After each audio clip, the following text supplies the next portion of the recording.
इंसान एक सामाजिक प्राणी है। समाज में रहना उसकी जरूरत भी है और उसकी चाहत भी।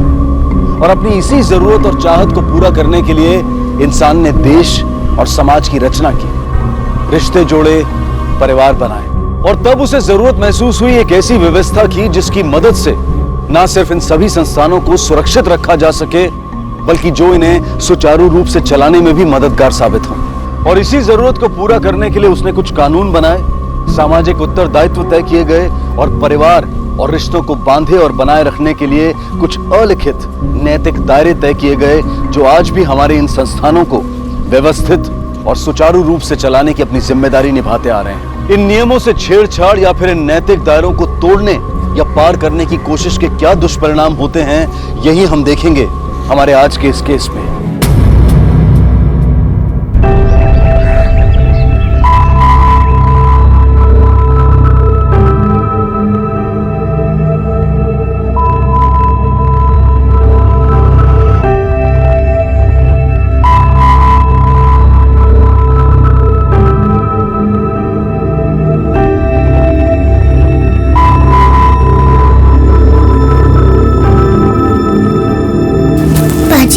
बाजी उठो ना बाजी, बाजी चलो खेलने चलते हैं।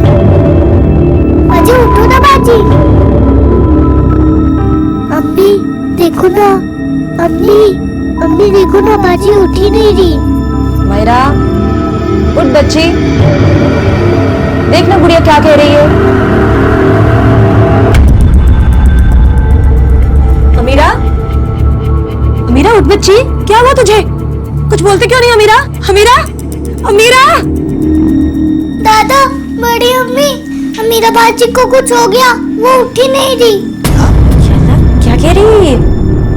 अमीरा, अमीरा बच्ची उठ, क्या हुआ? देखिए ना अम्मी, अमीरा कुछ बोल नहीं रही है, उठ भी नहीं रही है। अमीरा कुछ बोल नहीं रही है। अमीरा, अमीरा बाजी देखिए ना, अमीरा को क्या हो गया, कुछ बोल नहीं रही है। अमीरा,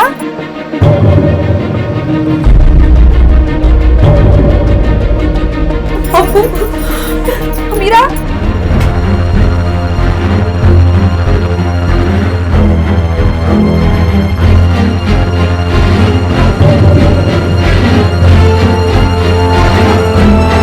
क्या कह रहे हैं आप? साजिदा, जाने दो इसे, अब हमारी अमीरा वापस लौट के नहीं आएगी। पुलिस को फोन लगाओ, मेरी बच्ची मरी नहीं है, मारा गया उसे। ये तो क्या बोल रही है? तो वो तो बीमारी से गई है ना। अरे बच्ची,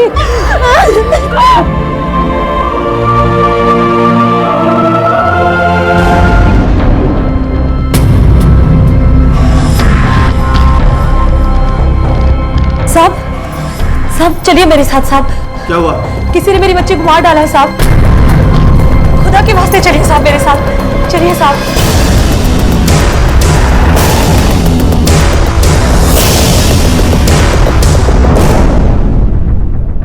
साजिदा, इनका कहना है कि इनकी बच्ची को मारा है किसी ने। क्या कह रहे हैं साहब आप? साहब, इसने अपनी बच्ची को खोया है, इसलिए थोड़ा सदमे से पगला गई है, कुछ भी बोल रही है साहब। आप यकीन कीजिए, डॉक्टर ने पर्चे पे लिख के भी दिया है। बेटा वो पर्चा दिखाओ डॉक्टर। जी अब्बू।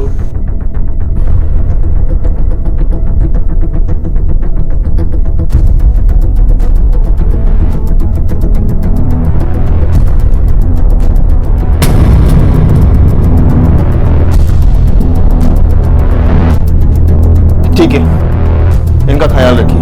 जी साहब। साहब, साहब, साहब, झूठ बोल रहे हैं साहब ये लोग। साहब, साहब सच कह रहे हैं साहब। उसको अंदर लेकर साहब, मेरी बात सुनिए। पुलिस के पास गई थी तू? हाँ, हमें पकड़वाने? अरे क्या खूनी है हम लोग? जाने भी दे दीजिए ना, अब उसकी हालत देख रहे हो ना, गलती हो गई। उसकी ये गलती कितनी भारी पड़ती थी हमें, इसका अंदाजा है आपको? कोर्ट कचहरी के चक्कर, अरे जिंदगियां खाक हो जाती हैं इनमें पढ़कर। मैं उसे समझा दूंगी, फिर से ये गलती नहीं करेगी। अरे अगर इतना ही यकीन है ना आपको इस पे, तो रखिए इसे अपने पास।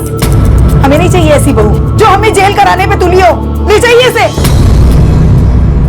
संभाल अपने आप को। बाजी कहाँ गई अम्मी?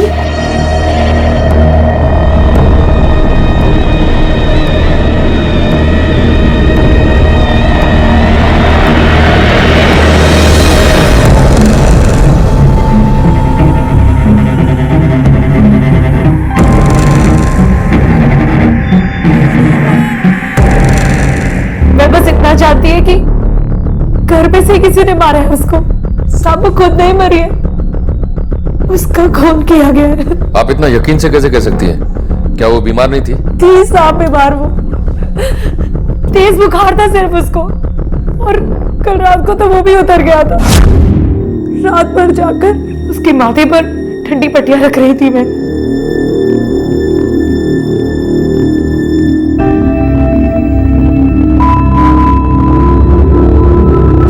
मेरे यकीन मानिए साहब, उसका बुखार बिल्कुल उतर गया था। मेरे सास ससुर पसंद नहीं थी ना मैं उन्हें कभी भी। जितना दहेज चाहिए था उतना नहीं था मेरे घर वालों के पास देने के लिए। बात सिर्फ आपके ससुराल वालों की नहीं है, डॉक्टर की रिपोर्ट के हिसाब से भी आपकी बच्ची की डेथ नॉर्मल है। डॉक्टर की पर्ची भी झूठी है साहब। साहब सब झूठ बोल रहे हैं साहब। अब मेरा यकीन मानिए साहब, मेरे बेटे का कत्ल हुआ साहब। आप मेरे साथ चलिए साहब, एक बार मैं आपके पैर पकड़ती हूँ साहब, आप चलिए मेरे साथ साहब, मेरी बात मानिए साहब। साहब मेरी बेटी का कत्ल हुआ है साहब, उसका खून हुआ है साहब, वो खुद नहीं मरी है साहब, खुद नहीं मरी है। क्या ये सिर्फ एक माँ का वहम था जो अपनी बच्ची की यूं अचानक हुई मौत को स्वीकार नहीं कर पा रही थी, या फिर वाकई अमीरा नाम की इस बच्ची की जान ली गई थी? किसी हादसे की बात छोड़ दी जाए तो हर एक कत्ल के पीछे कोई ना कोई मकसद, कोई ना कोई मोटिव जरूर होता है, लेकिन घर में किसी के पास ऐसी कोई वजह नजर नहीं आ रही थी कि जिसके कारण 8 साल की इस मासूम बच्ची की हत्या की जा सकती थी। बहरहाल चाहे ये वहम था या सच्चाई, पुलिस के लिए फिलहाल ये एक केस था और इसीलिए उन्होंने साजिदा की कंप्लेंट पर जांच करने का फैसला किया और शुरू हुई तलाश सच्चाई की।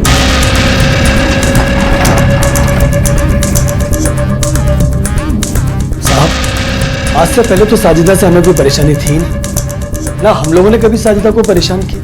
पता नहीं वो ये सब क्यों कर रही है, अल्लाह जाने इस उम्र में वो हमें क्यों जलील करना चाहती है। जान लगाए पड़ी थी वो अमीरा का ख्याल रखने में। उसे पूरा यकीन था कि वो एकदम ठीक हो जाएगी, और हमें भी था, पर ऐसा नहीं हुआ। वो कुछ ज्यादा ही जज्बाती हो गई है, इसलिए मान नहीं पा रही है सच्चाई को। लेकिन आपकी बहू तो यकीन से कह रही है कि अमीरा को मारा गया है, कोई तो वजह होगी। सबसे ज्यादा पढ़ी लिखी थी वो घर में, इसीलिए सबसे ज्यादा दिमाग चलाती थी। जिधर नहीं चलाना होता उधर भी चलाती, वरना 8 साल की थी अमीरा। अगर हमें उसके लड़की होने से कोई परेशानी होती तो हम उसे पहले ही ना मार डालते। साहब, पूरे मोहल्ले में आप किसी से भी पूछ कर देख लीजिए, पूरे परिवार की लाडली बच्ची थी अमीरा। सब लोग उसे पलकों पर रखते थे और मुझसे तो उसका कुछ खास लगाव था। हमारी गुड़िया कहाँ है? पकड़ो पकड़ो, ये पकड़ो पकड़ो। बीमार पड़ी और अल्लाह को प्यारी हो गई। साजिदा सदमे से पागल हो गई है, कुछ भी उल्टा सीधा बोले जा रही है। सर मामला कुछ समझ नहीं आया। साजिदा कह रही है कि उसकी बेटी की मौत नेचुरल नहीं हुई है, उसका मर्डर हुआ है, जबकि उसके घर वालों से बात करके हमें ऐसा नहीं लगा कि उसके घर में से ही कोई अपने घर की ही बेटी को मार देगा। हमें क्या लगता है वो इम्पोर्टेंट नहीं है हेमंत, इम्पोर्टेंट ये है कि सबूत किसकी तरफ इशारा कर रहे हैं, वो गुनहगार है। सर इशारा भी तो तभी मिलेगा ना जब को सबूत मिलेंगे। साजिदा कह रही है कि उसकी बेटी का मर्डर हुआ है, लेकिन उसके घर वाले इस बात से इनकार कर रहे हैं। और सर जिसका कत्ल हुआ है उसकी लाश तक कब्र में दफन है। वो डॉक्टर तो भी जिंदा है ना जिसने उस मौत को सर्टिफाई किया। एक काम करते हैं, उससे पूछताछ करते हैं, शायद कोई क्लू मिले। Right sir. जो पूछ रहा हूँ वो सही सही बताना। आपका कहा हुआ अगर कुछ भी सही नहीं हुआ तो आप पर क्रिमिनल चार्जेस लगेंगे। सर मैं उस लड़की को जानता तक नहीं उसको आज तक देखा है। एक दिन लड़की घर से फोन आया कि उसकी निमोनिया से डेथ हो गई है, तो मैंने सर्टिफिकेट तैयार करके दे दिया। इसके आगे कुछ नहीं जानता मैं सर। इस पर नेग्लिजेंस के चार्जेस लगाओ और हाँ, रिपोर्ट चीफ मेडिकल ऑफिसर को भेजो। सर प्लीज सर सुनिए। सर इस डॉक्टर के बयान के मुताबिक साजिदा ने जो इल्जाम लगाए हैं हो सकता है कि वो सच हो सकता है कि उसकी बेटी का वाकई में मर्डर किया गया हो सकता है, लेकिन उसकी फैमिली उस डॉक्टर से उसका झूठा डेथ सर्टिफिकेट क्यों बनवाएगी? तो इसका मतलब सर हमें उन्हें फौरन अरेस्ट कर लेना चाहिए। अभी नहीं, क्योंकि डॉक्टर के बयान के हिसाब से हम उस फैमिली पर झूठा डेथ सर्टिफिकेट बनवाने का चार्ज लगा सकते हैं, पर मर्डर का नहीं। उन पर मर्डर का चार्ज लगाने और कोर्ट में प्रूव करने के लिए हमारे पास ठोस सबूत की जरूरत है, जो हमारे पास नहीं है। तो फिर सच्चाई का फैसला कैसे होगा सर? अमीरा अपनी मौत की सच्चाई हमें खुद बताएगी। आमिरा? हाँ, हमें कोर्ट से उसकी लाश को कब्र से निकालने की परमिशन लेनी होगी और उसे पोस्टमार्टम के लिए भेजना होगा। लेकिन ये काम इतना आसान नहीं होगा सर। हमें कोर्ट से परमिशन तो मिल जाएगी, लेकिन उसकी कम्युनिटी के लोग, उसके घर वाले। मैं जानता हूं ये मुश्किल है, पर सच्चाई को सामने लाना कौन सा आसान होता है। तुम एक काम करो, कोर्ट की परमिशन लो, आगे देखता हूं मैं क्या होगा। Okay sir.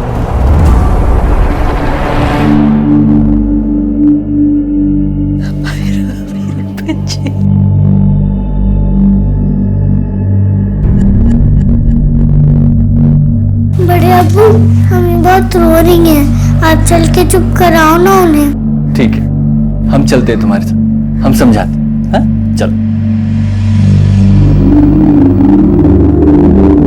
साजिदा, खुद को संभालो, जिसे जाना था वो चली गई, शायद अल्लाह की यही मर्जी है। कैसे संभालूं भाईजान? ये गलत है, ये गुनाह है सर। मत करिए, हमारे साहब ये गुनाह कर रहे हैं। आप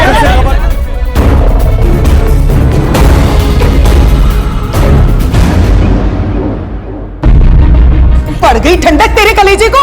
अरे किस तरह की औरत है तू साजिदा? कैसी माँ है तू? जिस माँ की कोख उजड़ जाती है ना, उसे ना दीन का होश होता ना दुनिया की परवाह होती। और तू हमसे दुश्मनी निकालने के लिए तूने अपनी बच्ची की मौत को इस्तेमाल किया। पहले तूने उसकी मौत को कत्ल बना के हंगामा मचा दिया, उसके बाद पुलिस स्टेशन में रिपोर्ट लिखवाकर हमारे मुंह पे कालक पोत दी, और उससे भी तेरा पेट नहीं भरा। अब तूने अपनी ही बच्ची की कब्र खुदवाकर उसकी लाश बाहर निकलवाकर उसकी मिट्टी खराब की, और तेरी वजह से उस बच्ची की रूह को कभी सुकून नहीं मिलेगा। अम्मी मेरी बात तो सुनिए। चुप, मैं कुछ नहीं सुनना चाहती। अरे अल्लाह के घर जाके क्या मुंह दिखाएगी? अल्लाह तो रहीम और करीम है ना अम्मी, अगर मैंने कोई गुनाह किया भी होगा तो वो बख्श देगा। लेकिन जब मैं अल्लाह के घर जाऊंगी और अपनी बच्ची को मिलूंगी और वो मुझसे पूछेगी तो मैं क्या जवाब दूंगी?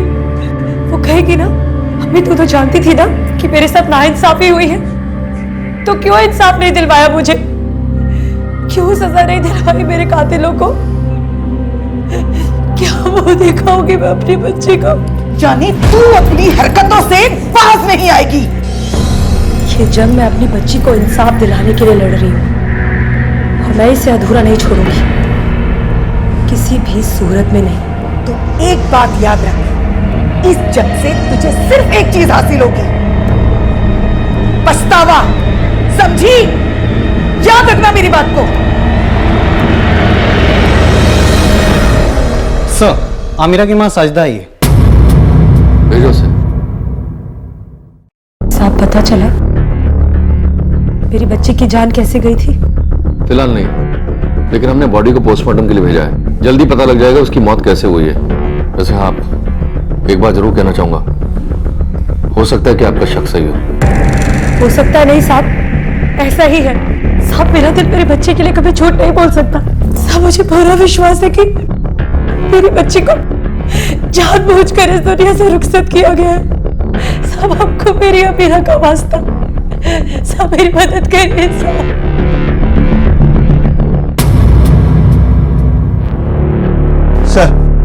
सर, अमीरा की पोस्टमार्टम रिपोर्ट, मौत दम घुटने की वजह से हुई है। मामला कत्ल का है सर।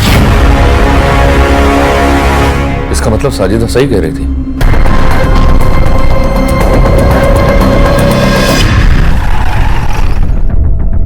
साजिदा कहाँ है? कहाँ है साजिदा? कोई बताएगा?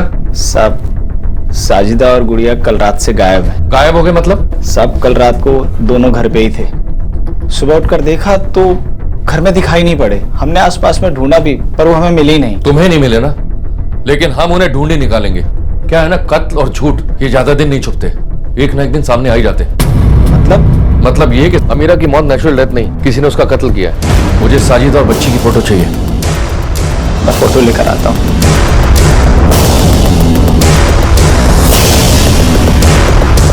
अमीरा की मौत दम घुटने से हुई थी, यानी कि कोई था जिसने उसकी सांसों को रोक दिया था, और जिसने भी ऐसा किया था उसका शायद ये मानना था कि अमीरा की मौत को एक नेचुरल डेथ मान लिया जाएगा, क्योंकि अमीरा पहले से ही निमोनिया का शिकार थी। लेकिन ऐसा हो नहीं पाया।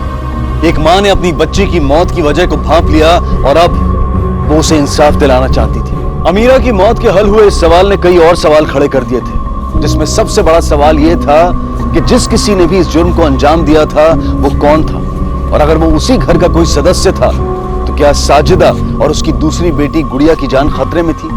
कहीं उन पर भी वही खतरा तो नहीं मंडरा रहा था जिसका शिकार अमीरा बनी थी, या फिर साजिदा खुद कहीं चली गई थी?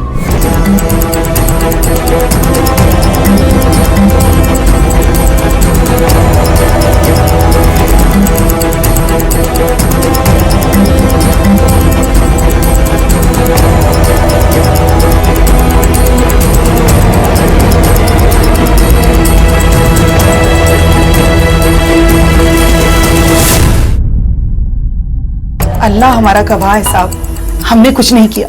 और अगर उस बच्ची के साथ वाकई वो हुआ है जो आप बता रहे हैं, तो इस बारे में आपको साजिदा से बात करनी चाहिए। साहब, हम अपने परिवार की इज्जत की खातिर पहले आपको कुछ नहीं बता पाए, लेकिन साजिदा जरा भी अच्छी मां नहीं थी। वो अपनी दोनों बेटियों से जरा भी प्यार नहीं करती थी। अम्मी अम्मी अम्मी अम्मी मुझे खाना दो ना, मुझे बहुत भूख लगी है। क्या है अमीरा, एक मिनट भी तो मुझे सुकून से नहीं बैठने दे सकती ना? रसोई में क्या ताला पड़ा है? भूख लगी है, भूख लगी है, खुद से खाना नहीं ले सकती? छोटी सी बच्ची है क्या तुम? चल जाए यहाँ से। उनसे ऐसे पेश आती थी जैसे वो दोनों बोझ हो उस पर। साहब, हो सकता है कि साजिदा ने ही अमीरा को मारा हो, और अभी तो गुड़िया भी उसके साथ है। साहब, आप जल्दी उसे ढूंढ लीजिए, कहीं ऐसा ना हो कि वो गुड़िया को भी कुछ कर दे। शुरू से ही गुस्सा बहुत तेज था उसका, छोटी छोटी सी बात पर भड़क जाती थी। किसी और को कुछ बोलते नहीं बनता था तो उन मासूम बच्चों पर अपना सारा गुबार निकालती थी। हाय अल्लाह, कितनी जोर की लगा है मुझे, दिखाई नहीं देता तुझे? अंधी है क्या? दिन भर बॉल के साथ खेलती रहती है, कभी किताब भी उठा लिया कर हाथ में। औरों की तरह तूने क्या जाहिल बनना है? एक बारों की खींच के तेरे मुंह पे। क्या कर रही हो? बच्ची है वो, बच्चे नहीं खेलेंगे तो कौन खेलेगा? इस तरह क्यों डांट रही हो? बाजी, बच्ची बच्ची बोलकर ही आप लोगों ने सिर पे चढ़ा रखा है इन लोगों को, और आपको क्या पता कि बच्चों को कैसे संभाला जाता है? ठीक तो मैं ही करूंगी इन्हें। चल तू भी अंदर। सर, साजिदा के ससुराल वाले जो कुछ कह रहे हैं, अगर उसमें 1% भी सच्चाई है तो ये केस पूरी तरह यू टर्न ले लेगा सर। कि अगर वो गुनहगार है तो ये केस हमारे पीछे पड़कर वापस से रीओपन क्यों करवाती है? सर, ये गुत्थी तो सुलझने की बजाय उलझती जा रही है। वक्त आने पर सुलझ भी जाएगी। मुझे लगता है किसी भी नतीजे पर पहुंचने से पहले हमें साजिदा के माँ बाप से बात करनी चाहिए। Right sir. नहीं, ये बिल्कुल झूठ है। वो अपने दोनों बच्चों से बहुत प्यार करती थी, कभी उनके साथ कुछ गलत नहीं कर सकती। गलत तो वो लोग कर रहे थे उसके साथ, शादी के पहले दिन से उसे परेशान कर रहे थे। अम्मी, आपने मुझे किस घर में भेज दिया है? मुझसे और दहेज मांग रहे हैं, बोलते आरिफ के बिजनेस के लिए और पैसा चाहिए। अम्मी, अब्बू, इससे अच्छा तो मैं इस घर में ही ठीक थी। अब मैं उस घर में वापस नहीं जाऊंगी अम्मी, नहीं जाऊंगी मैं। अरे पागल हो गई क्या? देख, तेरा निकाह हो चुका है, वही तेरा घर है। आरिफ को बिजनेस के लिए पैसे चाहिए ना, हम कुछ ना कुछ इंतजाम कर लेंगे, तू चिंता मत कर बेटा। शुरुआत से ही आरिफ के माँ बाप को साजिदा पसंद नहीं थी। वो 10वीं तक पढ़ी थी, लेकिन उनको लगता था कि उनके घर में वो निभा नहीं पाएगी। वो तो आरिफ को साजिदा पहली नजर में पसंद आई, इसलिए उन्होंने ये शादी की। मुझे तो लगता है साजिदा और गुड़िया के साथ उन्होंने वही गलत किया होगा जो आमिरा के साथ किया था। हमने कभी झूठ नहीं बोला साहब, हमने कभी ये नहीं कहा कि हम साजिदा को पसंद करते हैं। पसंद करते भी कैसे? ना तो वो एक अच्छी माँ थी और ना एक अच्छी बहू। हाथ नहीं बटा सकती शमीम का? अरे तुमसे बड़ी है वो, अरे वो सारा काम करे और तुम यहाँ हाथ पे हाथ रख के बैठी। अब भाभी मुझे कुछ करने ही नहीं देती तो मैं क्या करूं? जबरदस्ती तो कर नहीं सकती ना उनके साथ। अल्लाह सब देख रहा है। अरे किसी और से नहीं तो उससे तो डरो।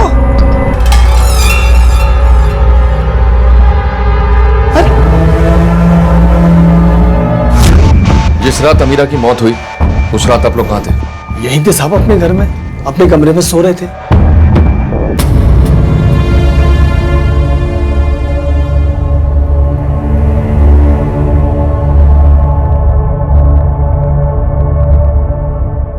अरे कोई भी औरत दो दो बच्चे पैदा करने के बाद यूं घर छोड़ के नहीं जाती, समझे? आपने कुछ तो साइदा के साथ किया है। कुछ भी बोली जा रही हो? हाँ, कुछ भी क्यों बोलो? अगर मेरी बेटी को कुछ भी हो गया तो बख्शूंगा नहीं तुम लोगों को।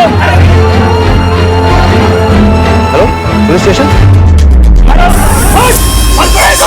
साजिदा और उसकी बच्ची गायब है। आप दोनों के साथ उसकी रिश्तेदारी थी। उसको ढूंढने के बजाय आप लोग लड़ाई लड़ रहे हो। शर्म आनी चाहिए आप लोगों को। शर्म तो इन्हें आनी चाहिए। शादी के पहले दिन से ही उसे सता रहे थे, दहेज मांग रहे थे। हमसे जितना हुआ हमने दिया, लेकिन इनका पेट ही नहीं भरता था। अरे ऐसा कौन सा खजाना दे दिया? और जो थोड़ा बहुत दिया है ना, उतना तो हर लड़की के बाबा देते हैं। ये तमाशा किसने क्या किया है ये पता लगाने का काम हमारा है। जब तक हमें साजिदा मिल नहीं जाती और सच्चाई सामने नहीं आ जाती, तब तक आप अपने जज्बातों का ना काबू में रखिए, वरना अपनी परेशानी को बढ़ाने के जिम्मेदार आप लोग होंगे।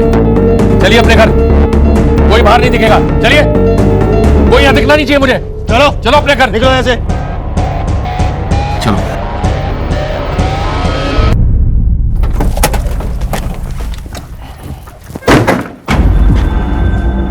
क्या हुआ सर? क्या सोच रहे हैं? मैं सोच रहा हूँ कि हमारा नजरिया कहीं एक तरफा तो नहीं है। मतलब? ये सही है कि अमीरा के कत्ल का सच साजिदा ने हमारे सामने जाहिर किया था और इस वक्त भी वो गुड़िया को लेकर गायब है। अगर वाकई में उसके घर वालों ने उसके साथ कुछ गलत किया होता तो वो हमारे पास आती जैसे पहले आई। कहीं ऐसा तो नहीं कि सबके पीछे उसका हाथ हो? सर अगर ऐसा हुआ होता तो फिर वो अमीरा के कत्ल की बात क्यों करती? इसके अलावा उस डॉक्टर ने भी अपने बयान में यही कहा है कि उसके घर वालों के कहने पर ही उसने वो पर्चा यानी कि टेम्परेरी डेथ सर्टिफिकेट बनाया था। लेकिन ऐसा भी तो हो सकता है कि उसके घर वालों को वाकई लगा हो कि उस बच्ची की मौत किसी बीमारी की वजह से हुई हो और उन्होंने डॉक्टर से सर्टिफिकेट मांगा हो। तो गलती उनकी कहाँ है? उल्टा डॉक्टर की है जिसने बगैर चेक किए वो सर्टिफिकेट बना दिया। चलिए सर, एक बार को मान भी लिया जाए कि साजिदा ने अपनी बेटी अमीरा का कत्ल किया था, लेकिन इसके पीछे मोटिव क्या है? हो सकता है कि उसके ससुराल वाले उसे परेशान कर रहे हो और उसके चलते साजिदा ने बदला लेने के लिए प्लान बनाया हो कि अपने सास ससुर को एक मर्डर कॉन्स्पिरेसी में फंसाकर जेल भिजवा दिया जाए। सर आरिफ और साजिदा की मैरिड लाइफ कुछ खास अच्छी नहीं चल रही थी।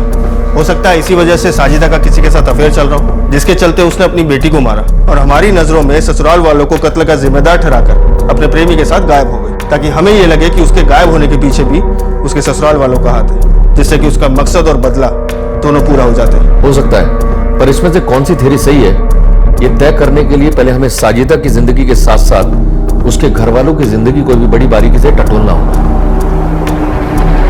केस अब एक नया मोड़ ले चुका था।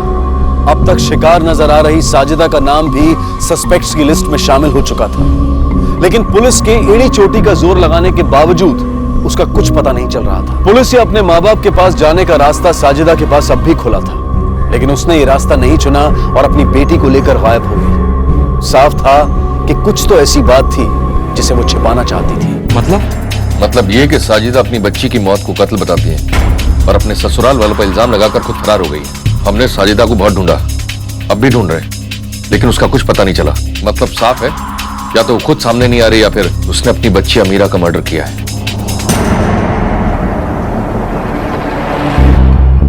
पूरे घर में किसी से बनती नहीं थी उसकी, खास करके सास ससुर से।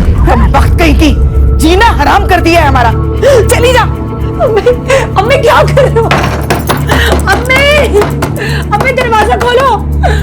अम्मी किसी के साथ चक्कर था पता नहीं। सर आरिफ काम के सिलसिले में बाहर आता जाता रहता था। इंतकाम ही दोनों बच्चियों का ख्याल रखता था और साजिदा का भी। ऐसे दोनों के बीच तो जेठ और बहू का रिश्ता है सर, पर अंदर ही अंदर कुछ चल रहा हो तो नहीं पता। इंतकाम बहुत अच्छा आदमी है, हालांकि उसके अपने बच्चे तो हैं नहीं, इसीलिए साजिदा की दोनों बच्चियों को ही वो अपनी बच्चियां मानता था। और साजिदा भी जब उसके साथ होती थी तो बहुत हंसती थी, वरना तो कभी किसी ने उसे मुस्कुराते हुए भी नहीं देखा। शादी के 10 साल बाद भी इंतकाम को बच्चा नहीं हो रहा था और आरिफ की माँ दहेज को लेकर साजिदा को ताने मारा करती थी। काम के चलते आरिफ का वक्त ज्यादातर बाहर गुजरता था, यानी कि साजिदा और इंतकाम के एक दूसरे के नजदीक आने के अपने अपने रीजंस थे। हाँ सर, ऐसा बिल्कुल हो सकता है कि साजिदा और इंतकाम के बीच में रिश्ता बन गया हो और इंतकाम अपनी बीवी को तलाक देके साजिदा के साथ रहना चाहता हूँ ताकि उसे अपना बच्चा मिल जाए, और ये साजिदा इस बात के लिए तैयार ना हो और इस बात से गुस्से में आके इंतकाम ने साजिदा और उसके दोनों बच्चों को मार दिया। लेकिन एक व्हीलचेयर पर बैठा आदमी इतना सब कुछ कैसे कर सकता है? अमीरा को तो मार ही सकता है सर। रात का अंधेरा था, घर में सब सो रहे थे, और साजिदा और उसकी दूसरी बच्ची को मारने के लिए उसने किसी की मदद ली होगी। आप ये कैसी बात कर रहे हो? साजिदा मेरे भाई की बीवी है, उसके साथ ऐसा रिश्ता मैं ख्वाब में भी नहीं सोच सकता। ऐसे रिश्ते सोच समझ कर नहीं बनते, बल्कि जरूरत से बनते हैं। मेरी ऐसी कोई जरूरत नहीं है साहब जो पूरी ना हो रही हो। मेरी बीवी शमीम बहुत खूबसूरत है और मुझे बहुत प्यार करती है। बस एक ही कमी है कि हमारी कोई औलाद नहीं है। इसीलिए मैं साजिदा की बच्चियों को अपनी बच्चियां मानता था, तो उन्हें मैं क्यों मारूंगा?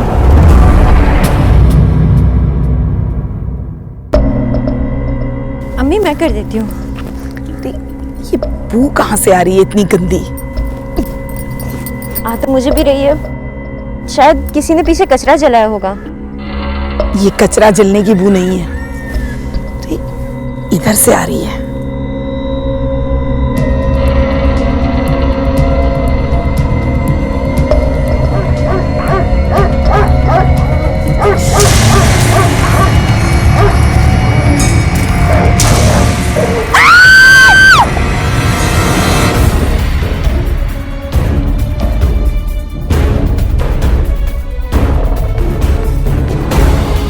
अमीरा की मौत पर उसकी मां साजिदा के द्वारा उठाए गए सवाल से शुरू हुआ यह केस साजिदा और बहन गुड़िया की लाश मिलने के बाद अब एक घिनौने ट्रिपल मर्डर केस में तब्दील हो चुका था। अमीरा की लाश को कब्र से निकलवाकर किए गए पोस्टमार्टम से पुलिस को पता चल चुका था कि अपनी बेटी की मौत को लेकर साजिदा का शक बेवजह नहीं था। तो क्या अपनी बेटी को इंसाफ दिलाने के लिए लड़ी जा रही ये लड़ाई ही वो वजह थी जो साजिदा और गुड़िया की मौत की वजह बनी? शायद जिसने अमीरा की सांसें रोकी थी उसी ने साजिदा और गुड़िया को चाकू से गोद कर मार दिया था और उन्हीं के घर के पिछवाड़े गाड़ दिया था। यह भी तय था कि कातिल जो कोई भी था वो आसपास ही था और उसे सामने लाने के लिए पुलिस ने हर उस शख्स का बैकग्राउंड बड़ी बारीकी से खंगालना शुरू किया जो किसी भी तरह से अमीरा, साजिदा और गुड़िया से जुड़ा हुआ था। नहीं पता कहने से काम नहीं चलेगा। तेरे घर से लाशें बरामद हुई है। तूने अगर नहीं मारा तो तेरे घर से लाशें कैसे मिली? सब साजिदा मेरी बीवी थी और गुड़िया मेरी बच्ची। एक बात बताइए, उसे मारने से मुझे क्या मिलेगा? हर कत्ल कुछ मिलने की उम्मीद में नहीं किया जाता है। नफरत भी कत्ल की वजह हो सकती है। आप नहीं माना ना कि आप साजिदा को पसंद नहीं करती थी? अरे लेकिन उसके लिए मुझे उसे मारने की क्या जरूरत है? और वैसे भी आरिफ तो उसको घर से कहीं आपने तो नहीं मार दी मेरी बच्ची को? बोलिए अम्मी।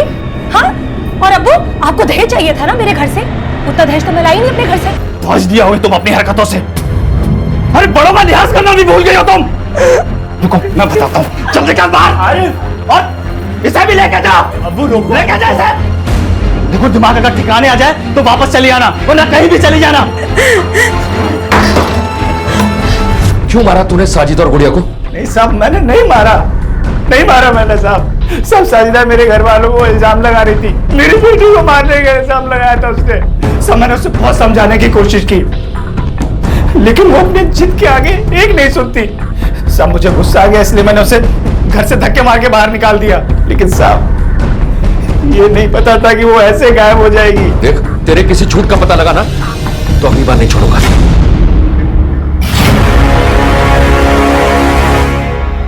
तकलीफ तो होती होगी ना तुम्हें कि तुम साजिदा से बड़ी हो और मां नहीं बन पा रही थी और वो दो बच्चों की मां बन चुकी थी। थोड़ी तकलीफ तो होती थी साहब, लेकिन अल्लाह की मर्जी को तो मानना पड़ता है। होना तो ऐसा ही चाहिए, लेकिन ऐसा होता नहीं है। जी मतलब कि कुछ लोग अल्लाह की मर्जी को नहीं मानते और उसके खिलाफ जाने की कोशिश करता है, जैसा कि तुमने किया होगा साजिदा, अमीरा और गुड़िया को मारकर। नहीं साहब, ये सच नहीं है, बल्कि अमीरा और गुड़िया की वजह से मेरा जो मां ना बन पाने का दुख है वो कम हो जाता था। साजिदा से भी ज्यादा उन दोनों से मैं और इंतखाब मोहब्बत करते थे और साजिदा ने भी कभी उन्हें हमारे पास आने से नहीं रोका, ना ही तो मुझे कभी इस बात का एहसास होने दिया कि मैं मां नहीं बन सकती। तो मैं क्यों मारूंगी उन्हें? क्या मिलेगा मुझे साहब? वैसे भी ऐसा नहीं है कि मैं मां नहीं बन सकती। डॉक्टरों का कहना है कि मैं अभी भी मां बन सकती हूँ।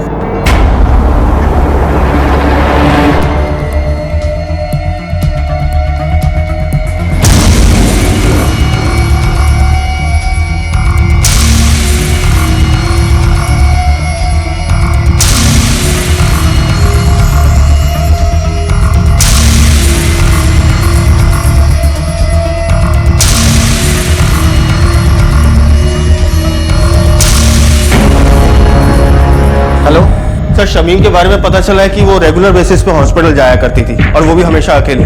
इंतकाब के साथ या किसी और के साथ उसे कभी नहीं देखा गया। पता करो। Right sir.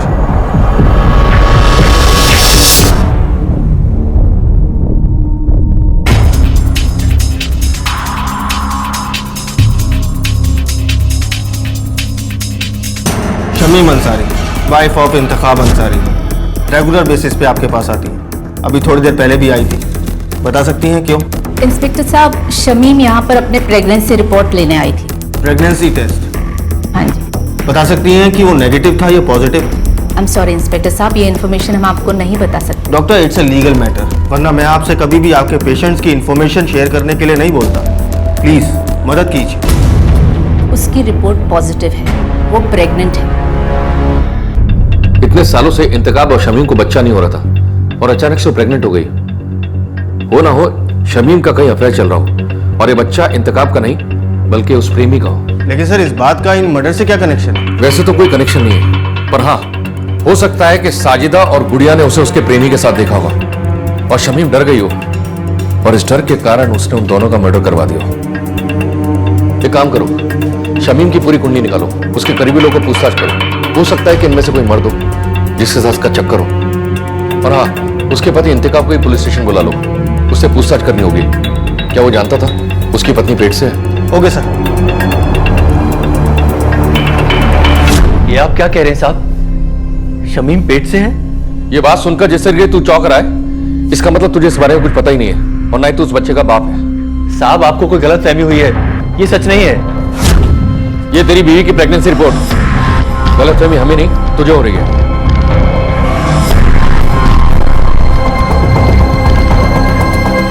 नहीं साहब, ये मेरा बच्चा नहीं है, ये मेरा बच्चा नहीं है साहब। शमीम का किसी के साथ कोई चक्कर या कोई रिश्ता? मुझे इस बारे में कुछ नहीं पता साहब। शमीम, क्या ये? क्या ये? इतने वक्त से हमारे बीच कोई संबंध नहीं हुआ है, मैंने तुम्हें छुआ तक नहीं है, तुम मां कैसे बन सकती हो?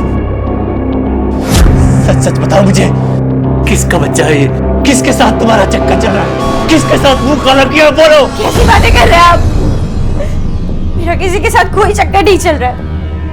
मैंने आज तक आपके अलावा किसी और की ओर देखा तक नहीं है। बेवकूफ समझती हो मुझे? बोलो किसका बच्चा है, बोलो। दिमाग खराब हो गया है आपका। मैंने कहा ना, मेरा किसी और के साथ चक्कर नहीं चल रहा है। हमें औलाद थे, अब हमें औलाद मिल रही है। क्यों तमाशा कर रहे हैं? आपको खुश होना चाहिए। तमाशा मैं कर रहा हूँ? तमाशा तुमने मेरा बना दिया है। सर, ये अंसारी परिवार के सारे कॉल रिकॉर्ड्स हैं। सर, इसमें कुछ खास तो नहीं मिला, लेकिन पिछले 3 महीने से एक लैंडलाइन नंबर पर शमीम अक्सर बात किया करती थी। सर, किसी इनफर्टिलिटी क्लिनिक का नंबर है। आपका कहना है आपके ट्रीटमेंट की वजह से शमीम प्रेग्नेंट हुई है? जी सर, उनके हस्बैंड में कोई कमी नहीं थी, लेकिन शमीम ही प्रेगनेंसी बेयर नहीं कर पा रही थी। तकरीबन 3 महीने तक हमारे यहाँ ट्रीटमेंट चला उनका और अब उसकी वजह से वो प्रेग्नेंट हुई। करीब कितना खर्चा है इलाज के लिए? तकरीबन 2 लाख रुपए तक। सर, इसका मतलब शमीम का किसी के साथ अफेयर नहीं था, बल्कि उसके प्रेगनेंसी की वजह उसका आईवीएफ ट्रीटमेंट है। हाँ, ये तो सही है, लेकिन आईवीएफ ट्रीटमेंट के लिए उसके पास 2 लाख रुपए आया कहाँ से? एक काम करो, अंसारी फैमिली का अकाउंट डिटेल्स पूरा निकालो। सर। शमीम अब ठीक है, लेकिन पेट में लगी चोट की वजह से बहुत खून बह गया और उसका बच्चा नहीं रहा। अरे डॉक्टर साहब, हम आपको छोड़ दें।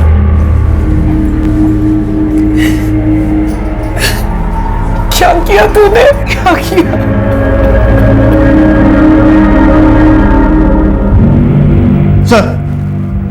सर, ये देखिए आरिफ के बैंक अकाउंट्स के स्टेटमेंट्स।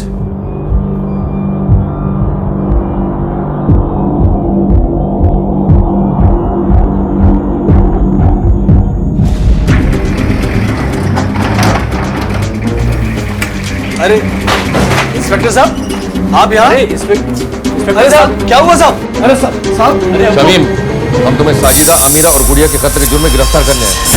क्या कह रहे हैं साहब आप ये बात? मैंने किसी का खून नहीं किया, किसी को नहीं मारा। अच्छा, तो आईवीएफ ट्रीटमेंट के लिए तुम्हारे पास 2 लाख रुपए कहाँ से आए? 2 लाख? क्या? ले चलो इसे। मैं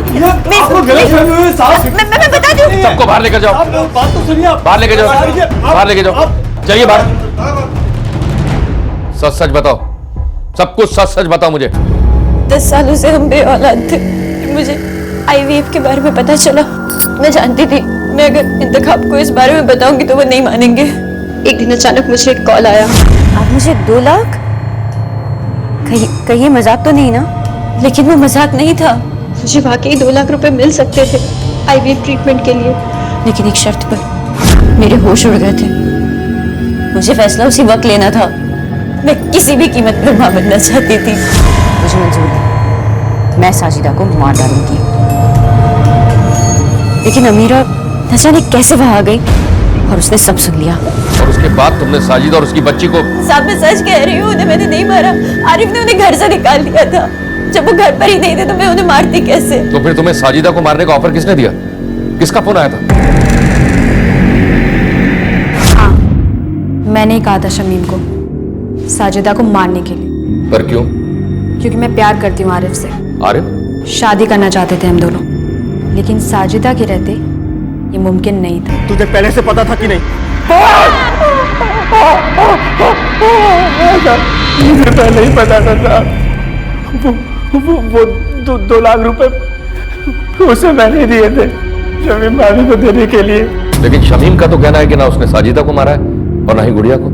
सही कह रही हो, उसने साजिदा को नहीं मारा और ना ही गुड़िया को। फिर किसने मारा साजिदा को?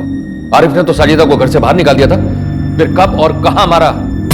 उस रात जब मैं साजिदा को ढूंढने निकला। मैं नहीं जाऊंगी घर वापस अब। अरे चलो अब नाराज मत हो। नहीं, मुझे नहीं जाना वापस। अरे बाबा माफी मांग रहा हूँ, चलो। तुम्हें पता है तुम्हारे बगैर नहीं रह सकता हूं मैं।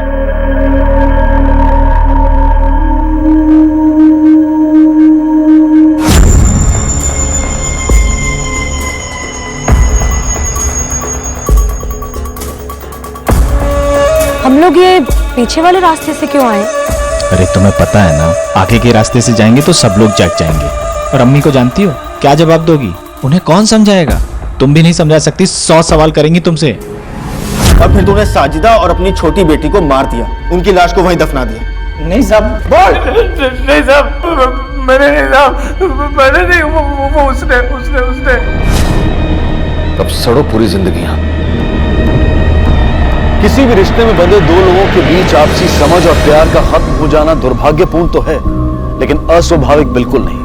हर इंसान को यह पूरा हक है कि अगर उसे लगता है कि वो उस रिश्ते को और नहीं चला सकता है तो वो उससे बाहर निकल आए, और हमारा कानून और समाज भी इसे स्वीकृति देता है। साजिदा से रिश्ता तोड़ने के लिए आरिफ ने जो तरीका अपनाया और आरिफ से रिश्ता जोड़ने के लिए वाहिदा जिस हद तक नीचे गिरी, उसकी दूसरी मिसाल ढूंढ पाना बहुत मुश्किल है। लेकिन यहाँ इस बात का जवाब ढूंढना भी बहुत जरूरी है कि इस रास्ते पर चलने का ख्याल उन दोनों के मन में आया कैसे। जवाब है हमारा बदलता सामाजिक परिवेश, एक सोच जो इंसान को सिर्फ अपने बारे में, अपनी खुशी के बारे में सोचने की सलाह देती है। और जब इंसान सिर्फ अपनी खुशी के बारे में सोचता है तो वो दूसरों के दुख दर्द और तकलीफों को महसूस करने की क्षमता भी खो बैठता है, और नतीजा इस तरह की घटनाएं हमारे सामने आती हैं। पर यह भी सच है कि आज के इस दौर में अपने साथ साथ दूसरों के बारे में, दूसरों की खुशियों के बारे में सोचना थोड़ा मुश्किल है। लेकिन हमें यह भी समझना होगा कि यही वो नियम है जिस पर हमारा समाज टिका है, हमारा परिवार बना है। और अगर हम चाहते हैं कि हमारे समाज में इस तरह की घटनाएं ना हो और परिवार नाम की ये संस्था बनी रहे, बची रहे, तो हमें इस मुश्किल को उठाना होगा। देखते हैं हमारे आज के एपिसोड की दूसरी।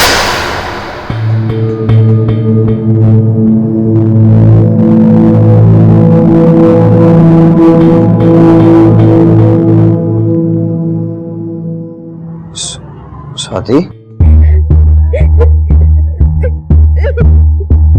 स्वाति,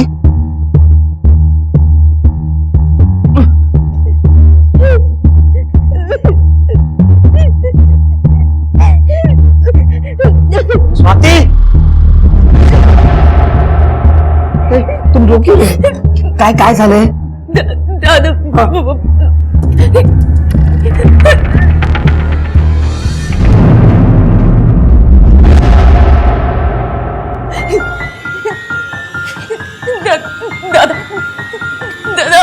हम क्या करेंगे?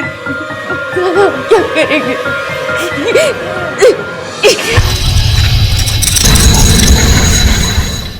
नमस्कार, आदाब। क्राइम पेट्रोल डायल 100 में आप सबका स्वागत है।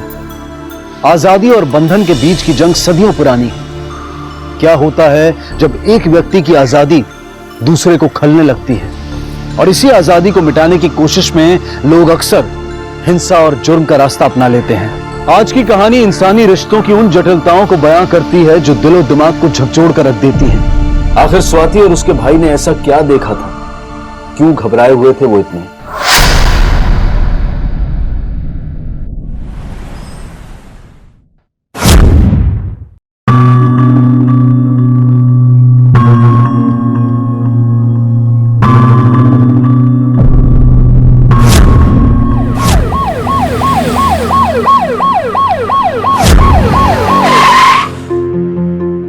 याद नहीं आ रहा या फिर तुमने कुछ देखा नहीं? शौक पे थी सब।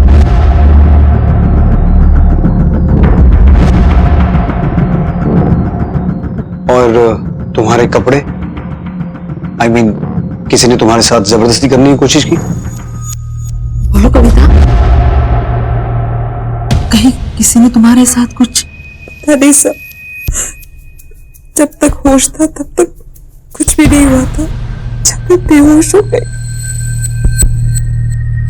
तो पता नहीं।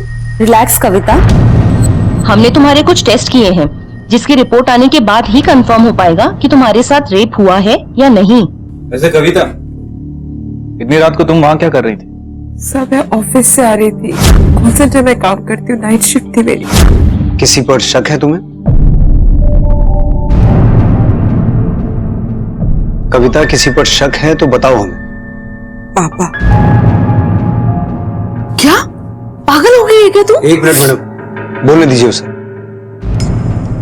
हाँ ऑफिसर, मुझे पापा पे शक है।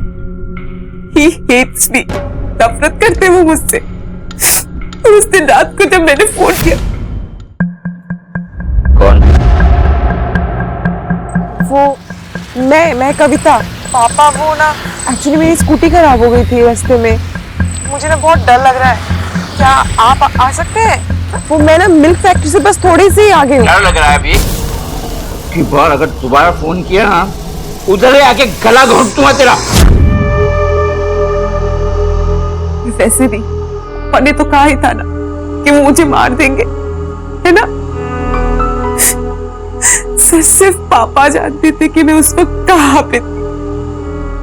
कविता ने संदेह भी जताया तो अपने ही पिता पर। किसी पर शक है तुम्हें? मुझे पापा पे शक है। यह तो जाहिर था कि कविता और उसके पिता के बीच में अनबन थी, लेकिन क्या वाकई में कोई पिता इस हद तक गिर सकता है, या फिर असल में कविता की एक चाल थी अपने पिता को झूठे इल्जाम में फंसाने की? कविता की मेडिकल जांच से यह बात भी सामने आई कि उसे बुरी तरह से पीटा तो गया था, लेकिन उसके साथ किसी भी प्रकार की कोई जोर जबरदस्ती नहीं की गई थी। सर मैं क्यों हमला करूंगा और उसे मारकर खुद अपनी इज्जत क्यों उछालूंगा? सर उसका दिमाग खराब हो गया है, जो मन में आता है बोलती जाती। अच्छा, अपनी इज्जत की बड़ी परवाह है तुम्हें? तुम्हारी बेटी के साथ इतना सब हो गया, उसके बारे में कुछ नहीं? और तुम उसे हॉस्पिटल में मिलने तक नहीं आए? मैं क्यों जाऊं सर उसे देखने, जिसे अपनी ही पड़ी? सर मैं तो जानता था कि उसके साथ एक दिन ऐसा ही होना है। हुआ ना? होना ही था मतलब? छोटे छोटे कपड़े पहन के रोज रात को बाहर घूमना, लड़कों के साथ घूमती थी सर, और वो पता नहीं कहाँ कॉल सेंटर में काम करने जाती थी। और मुझे तो भरोसा ही नहीं है कि वो कॉल सेंटर जाती है कि नहीं। जो कुछ हुआ ना, अच्छा ही हुआ उसके साथ। कहीं ऐसा तो नहीं कि अपनी बेटी को सबक सिखाने के चक्कर में तुमने उस पर हमला किया, क्योंकि सिर्फ तुम्हें पता था कि वो कहाँ है? सर अपना सब काम छोड़ के उसके पीछे क्यों जाऊंगा मैं? तुम कल रात कहाँ थे? घर पे ही था सर। ठीक है, जा सकते हो।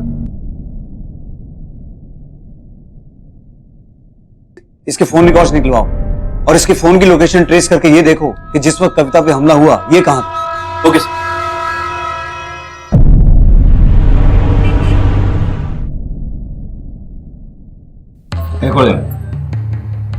अरे बेटा आजा, तू भी बैठ, खाना खा ले। अरे इसको बोलो यहाँ से जाए, हटाओ इसको यहाँ से। खाना खा रहा हूं ना मैं, ये सामने नहीं चाहिए। नहीं चाहिए मतलब नहीं चाहिए। चल सामने से हट जा। भाड़ में जाओ तुम सब, नहीं खाना खाना है मुझे, मरो सब। अरे सुनिए तो, खाना तो खा लीजिए।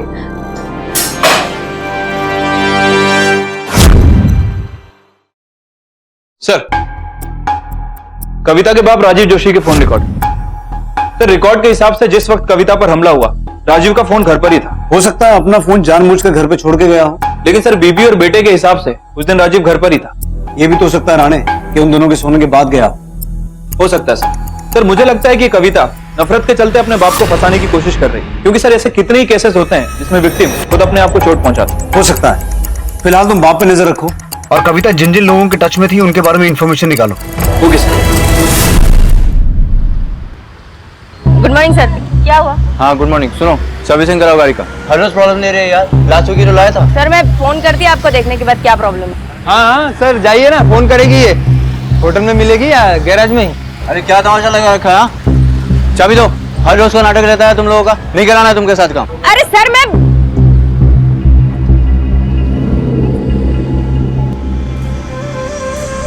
मेरी दुकान अच्छी चलती है, तेरे से हजम नहीं होता ना? ना आज मैं तेरे को छोड़ेगी नहीं। रुक जा। कम से कम तुझे टच तो करने का मौका मिलेगा मुझे। बहन को टच करके दिखा, काट डालूंगा साले तेरे को। जा रे, पहले अपने पैरों पे खड़ा हो जा, उसके बाद मारने की बात कर। साला हरकत बहन के पैसों पे जीता है। भाग साला यहाँ से। हमें हरकत। दादा तू शांत हो जा। तू क्या समझाता मेरे को? समझाया था ना कि इधर अपने को ज्यादा तमाशा नहीं करने का, लफड़ा नहीं करने का। प्रॉब्लम होगा अपन लोग फंसेंगे, बोला था ना तू मेरे को। स्वाति तुम रो क्यों रहे? काय झाले?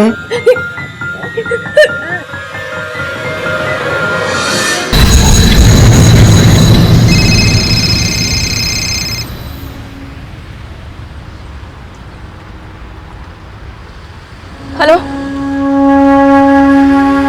ए देख सुन मेरी बात। तेरी वजह से ना पहले बहुत प्रॉब्लम हो चुका है, समझा क्या? अभी तू दोबारा मेरे को फोन नहीं करेगा। चल रहा फोन। अरे लेकिन स्वाति मेरी बात तो सुन।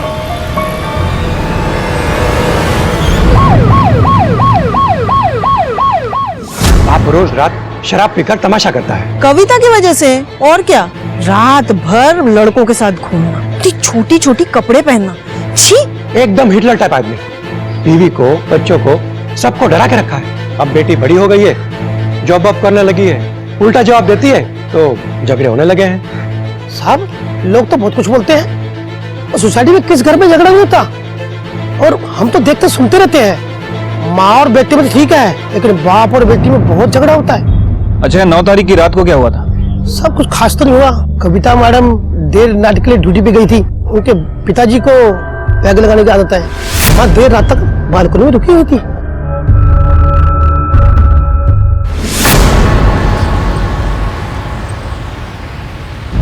कविता, उस रात जो भी हुआ था हमारे लिए हर एक बात जानना जरूरी है, बिकॉज यू नेवर नो कि कहां से कौन सी लीड मिल जाए। इसलिए आराम से फोकस करके बताओ, उस रात क्या क्या हुआ था? तुमने कहा तुम्हारी स्कूटी खराब हो गई थी, राइट? फिर क्या हुआ? मैं ऑफिस से करीब रात को 2:30 बजे निकली। मैं पाम बीच रोड पे ऑटो के लिए वेट कर रही थी। ऑटो मिल ही नहीं रहा था और मुझे थोड़ा डर भी लग रहा था, इसलिए मैंने तरुण को कॉल किया। कौन तरुण? तरुण मेरा कलीग है। मैंने उससे रिक्वेस्ट किया कि मुझे पिक करने आए, तो वो आया भी। अचानक पता नहीं क्या हो गया, वो इतनी चीप तरीके से बात कर रहा था, मेरे क्लोज आने की कोशिश कर रहा था। उसको बुरा लगा, उसकी जो ईगो है ना वो हर्ट हो गई। उसने मुझे अपनी गाड़ी से बाहर निकाल के फेंक दिया। Can you imagine sir? एक अकेली लड़की को इतनी रात को बीच रास्ते में अकेली, मुझे बहुत डर लग रहा था। मैं अपने भाई को फोन किया, उसने मेरा फोन ही नहीं उठाया। फिर मैं क्या करती? फिर मैंने स्वाति को फोन किया। स्वाति? हाँ मैं कविता। कौन है स्वाति? स्वाति वो गैरेज की ओनर है। क्या करेंगे? मैंने अपनी स्कूटी वहीं पे रिपेयर करने के लिए दी थी, वो आने ही वाली थी सो उससे पहले ही मुझ पे अटैक हो गया।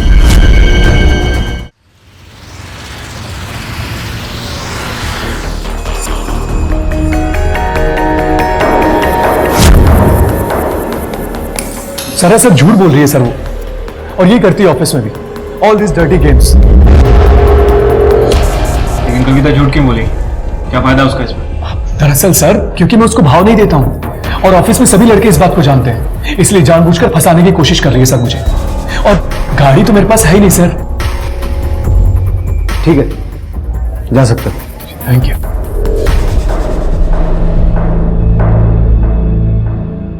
सर हो सकता है कि कविता झूठ बोल रही हो, कहानी बनाकर लोगों का अटेंशन पाना चाहती हो। कविता और तरुण दोनों के बयानों को वेरीफाई करना होगा। राणे, तुम उस गैराज में जाके पता करो जहां उसने अपनी स्कूटी ठीक करने के लिए दी थी। एटलीस्ट कविता के उस गैराज और उसके ओनर से जुड़े बयान को तो वेरीफाई करो। मैं तब तक ऑफिस में और लोगों से पूछताछ करता हूँ। Okay sir. थोड़ी अजीब सी है सर वो। एचआरडी ने कई बार उसको वार्निंग भी दी है, खुलेआम गालियां देती है, लड़की होके भी सारे लड़कों से हंस के बात करती है। मैंने तो सुना है कि सिगरेट भी फूकती है सर। हाँ, शायद फूकती है सिगरेट कभी कभी। ये सब तो ऑफिस में चलता ही रहता है सर। सर जितनी छोटी स्कर्ट, तरुण का इंटरेस्ट उतना ज्यादा।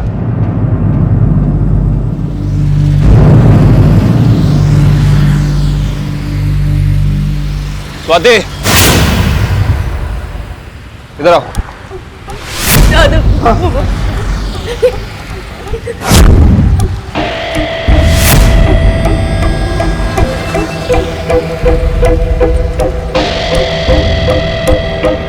क्या हुआ साहब? ये गाड़ी का ब्रेक चेक करना है जरा।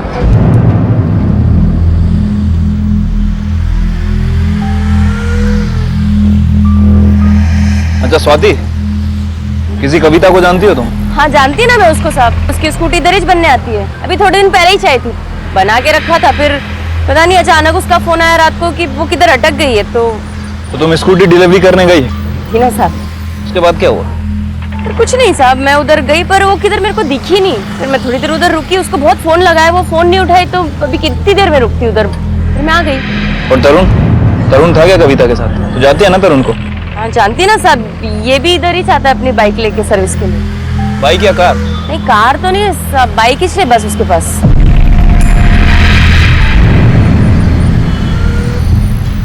हो गई साहब। Thank you.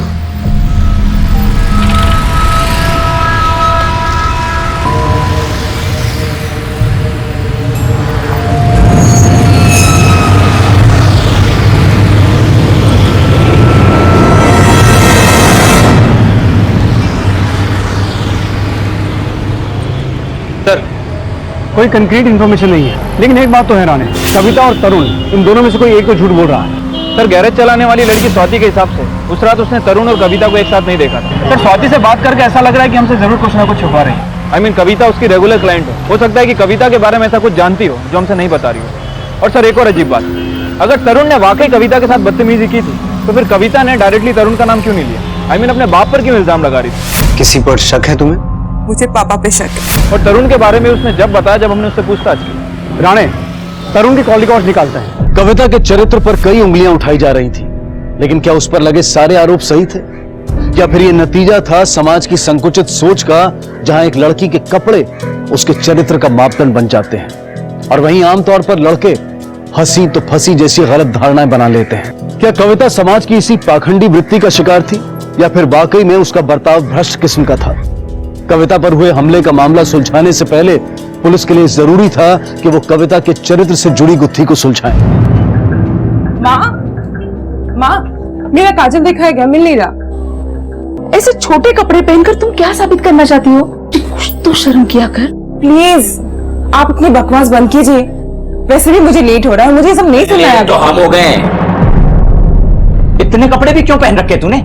ये भी निकाल दे। अरे समझाओ इसे, किसी दिन खुद मर जाऊंगा, नहीं तो इसका गला दबा दूंगा। चल निकल। सर तरुण के phone triangulation record. Sir record के हिसाब से जिस वक्त कविता पर हमला हुआ तरुण की लोकेशन आसपास की थी। इनफैक्ट कविता पे हमला होने से कुछ समय पहले तरुण ने उसे कॉल भी किया था। और सर एक और अजीब बात, स्वाति के बयान के हिसाब से स्वाति तरुण को ठीक से नहीं जानती थी, लेकिन फोन रिकॉर्ड के हिसाब से तरुण लगातार स्वाति से बात कर रहा था। सर बिना जान पहचान के इतने सारे कॉल। तरुण को लेके झूठ क्यों बोला? साहब वो मैं किसी लफड़े में नहीं फंसना चाहती थी साहब, बस इसलिए उस टाइम पे जो सही लगा वो बोल दिया मैं। तरुण और मेरे बीच में डील थी, मतलब वो बस मेरे गैराज से गाड़ियां लेके जाता था घूमने के लिए साहब, और कुछ नहीं। लेकिन साहब ये बात किसी को मालूम ना पड़े ये करके बस डील थी साहब। सर मालूम पड़ जाता तो मेरा तो गैराज ही बंद हो जाता ना। मेरी वजह से ना पहले बहुत प्रॉब्लम हो चुका है, समझा क्या? अभी तू दोबारा मेरे को फोन नहीं करेगा। चल रख फोन। अरे लेकिन स्वाति मेरी बात तो सुन।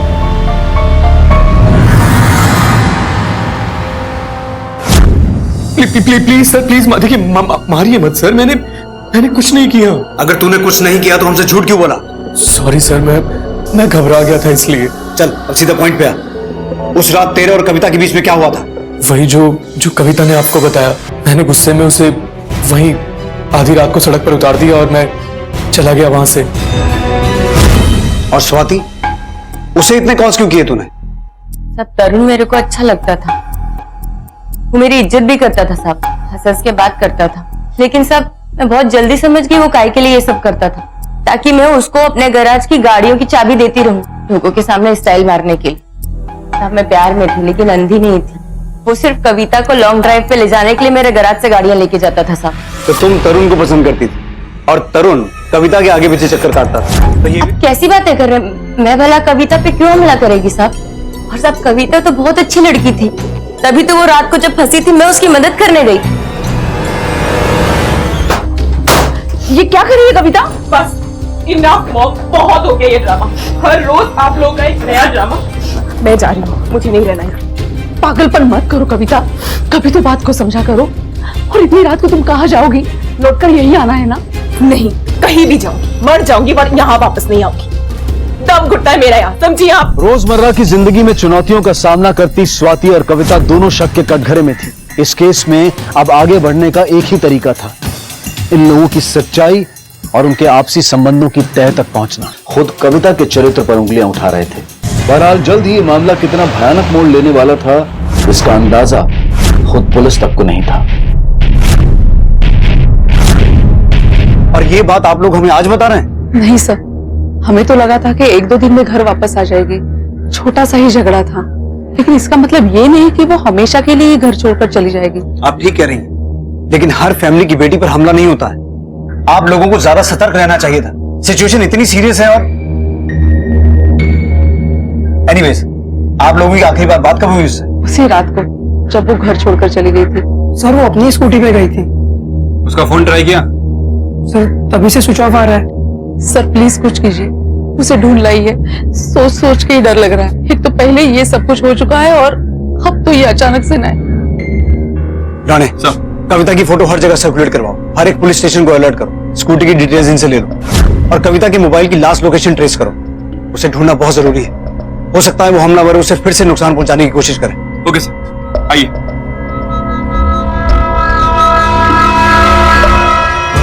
पुलिस ने कविता की फोटो हर जगह सर्कुलेट कर दी और वो कविता को पूरे शहर में ढूंढ रही थी, लेकिन पुलिस को कविता के गायब होने का कोई भी सुराग नहीं मिल पा रहा था।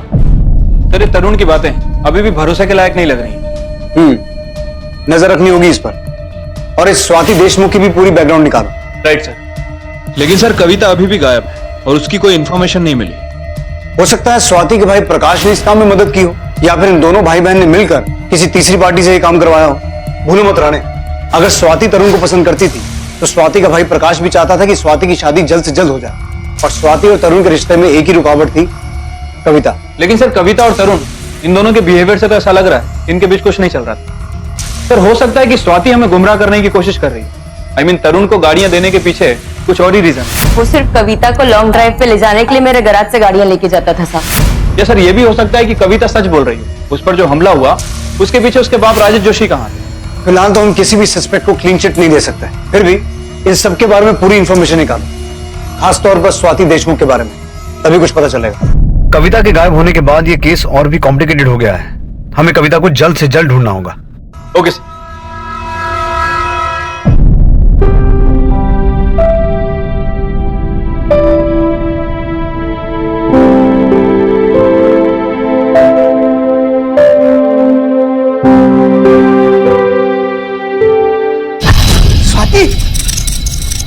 काय झालंय?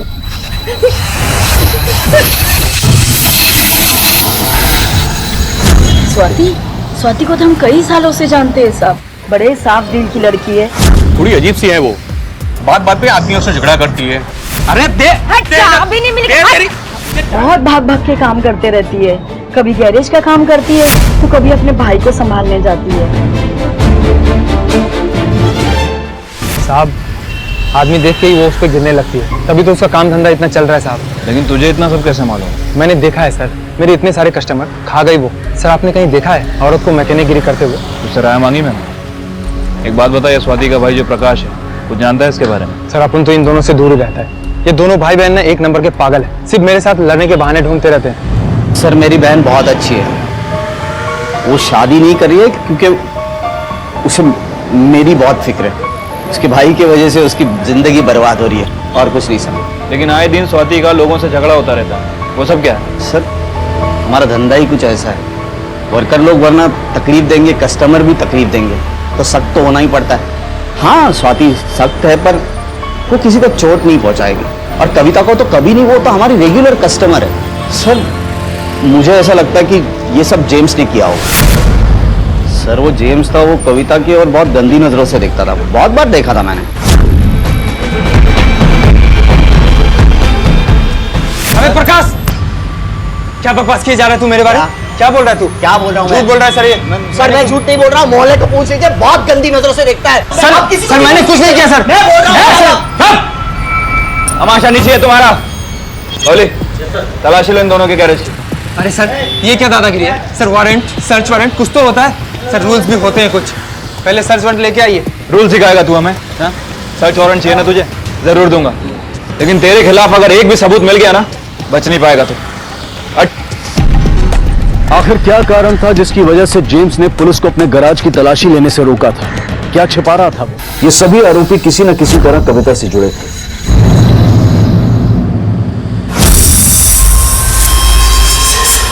जेम्स, सर्च वारंट चाहिए था ना तुझे? ये ले। अगर लवली, तलाशी लो। अरे क्या कर रहे हैं सर? सर धंधे का टाइम है। खड़ा रहे।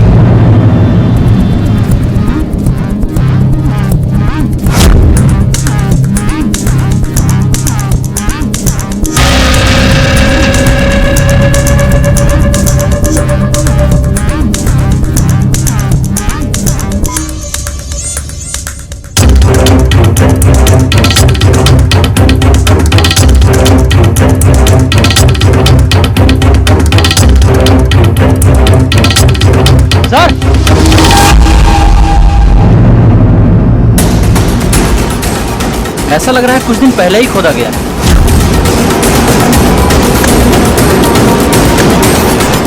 एक मिनट।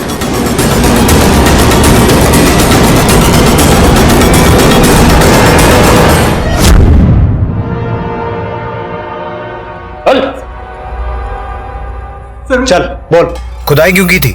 क्या छुपाया था? सर मेरे को कुछ मालूम होगा तो बताएगा ना सर। ए नौटंकी, झूठ बोलना बंद कर, समझा? शक तो तुझ पे जब से है जब से हमें पता चला तूने कविता को छेड़ा है। अब सच बोल। सर छेड़ा किधर है सर? वो वही बात करने को ट्राई किया था सर। ओ कविता मैडम, अरे कभी हमारी भी सर्विस ट्राई करो ना। सर गॉड प्रॉमिस सर, उसके साथ मैंने कुछ रॉन्ग नहीं किया सर। सर जो कपड़ा इसके गैरेज के पीछे मिला था और जिस दिन कविता गायब हुई थी, ये कपड़ा उससे मैच नहीं होता। सर वो कपड़ा कुछ महीने पुराना है। लेकिन कुछ तो है जो ये हमसे छुपा रहा है, कुछ बड़ा। ये जितना सीधा बन रहा है उतना सीधा है नहीं, इतनी आसानी से अपना मुंह नहीं खोलेगा। इसके खिलाफ हमें सबूत जुटाने होंगे। फिलहाल तो इसे जाने दो, लेकिन इस पर नजर रखो। इसकी पल पल की मूवमेंट का हिसाब चाहिए मुझे। Okay sir.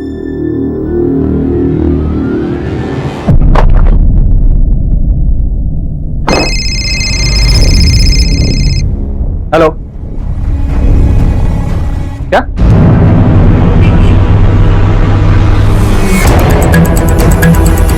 लवली, गाड़ी में जो फाइल लेकर आओ। Okay sir.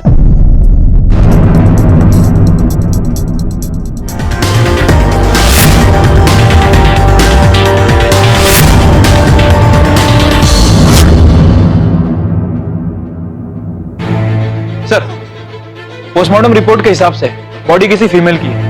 उम्र तकरीबन 23 से 24 साल के आसपास है और मरे हुए 6 से 7 महीने बीत चुके हैं। सर रिपोर्ट के हिसाब से उसके सर पर किसी हैवी मेटल चीज से हमला किया गया, काफी बुरी तरह से मारा गया था। और फोरेंसिक रिपोर्ट?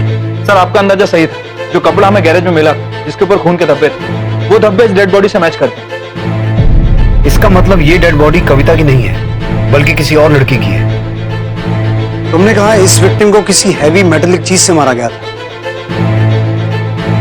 तो वो मेटेलिक चीज गैराज में इस्तेमाल होने वाला रेंच या व्हील स्पैनर भी तो हो सकता है। तुझे नहीं पता तो किसे पता रे? डेड बॉडी पे जो कपड़ा है वो तेरे गैरेज में कैसे आया? बोल। सर मैंने तो फर्स्ट टाइम ही बोला था आपको कि कोई मेरे को ट्रैप करने की कोशिश कर रहा है साहब। ये मर्डर करना, बॉडी बड़ी करना, जलाने का सर, ये सब मेरे बस की बात नहीं है सर। सर मेरे को तो खून देखकर ही चक्कर आने को होता है सर। सर प्रॉमिस खा के बोलता है सर। ड्रामा बंद कर अपना। कविता कहाँ है? और जो डेड बॉडी मिली है वो किस लड़की की है? क्या इस लड़की की तरह तूने कविता को भी मारा है? 23 साल की लड़की है, 6 महीने पहले मरी है वो। बोल, किसे मारा तूने? सर मैंने किसी को नहीं मारा सर, लेकिन हाँ सर, ये 23 साल वगैरह सुन के मुझे ऐसा लगता है कि मैं जानता है सर कि वो कौन है। कौन है? सर मेरी कजन थी सर, एक कैरल डिकोस्टा।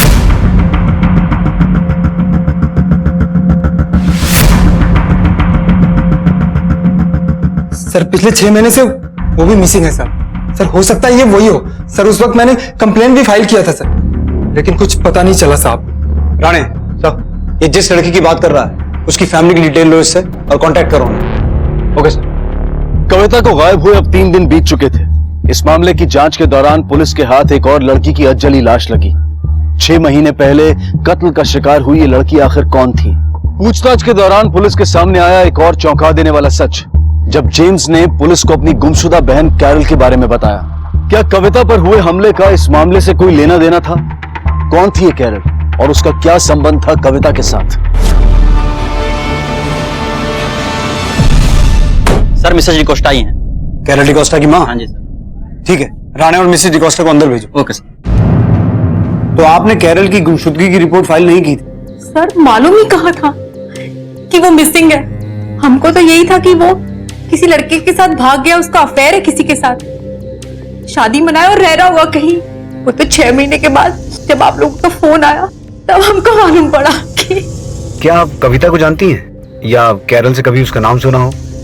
नहीं सर। ये कह रहे हैं कि इन्होंने कोई मिसिंग कंप्लेंट दर्ज नहीं कराई और हमारे पास भी ऐसी कोई कंप्लेंट फाइल नहीं। तो फिर जेम्स ने ऐसा क्यों कहा कि कैरल की मिसिंग कंप्लेंट फाइल हुई थी? कैरल डिकोस्टा पिछले 6 महीने से वो भी मिसिंग है साहब। कंप्लेंट भी फाइल किया था सर। जेम्स को मालूम था, लेकिन वही तो हमको बताया कि कैरल का किसी के साथ अफेयर है और वो भाग गया। तो फिर जेम्स ने हमसे झूठ क्यों कहा? जेम्स भाई तो सुबह से दिखे नहीं साहब। सर वो अंदर भी नहीं है।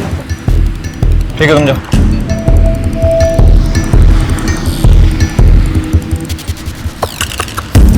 हेलो सर, मैंने जेम्स के गैरेज और घर दोनों जगह तलाशी ली, लेकिन वो कहीं नहीं मिला। Damn it. रेड अलर्ट जारी करो उसके नाम का। और सुनो राणे, उसके गैराज में जितने भी भारी औजार हैं सबको जब्त करो। हो ना हो कैरल को मारने के लिए उनमें से किसी एक का इस्तेमाल किया गया है। उन्हें फोरेंसिक जांच के लिए भेजो। Okay sir.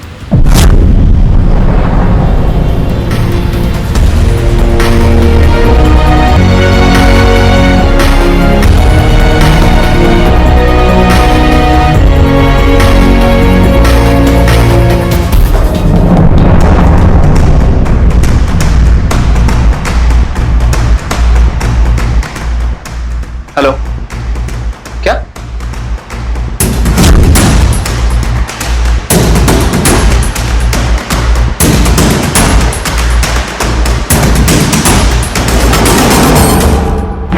बोलिए। तो कविता की स्कूटी लग रही है। आसपास देखो कुछ मिलता है क्या?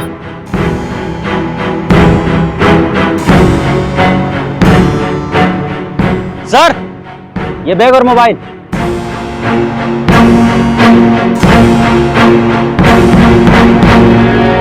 सर यहाँ ये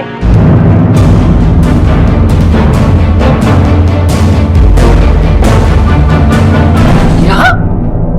कविता, कविता नहीं, मेरी कविता मुझे छोड़ के नहीं जा सकती। मिस्टर जोशी, कविता के साथ जो भी हुआ बहुत बुरा हुआ। बुरा हुआ? क्या इतना बुरा हुआ? अच्छा हुआ जब मर गई, एक ही बार में चली गई।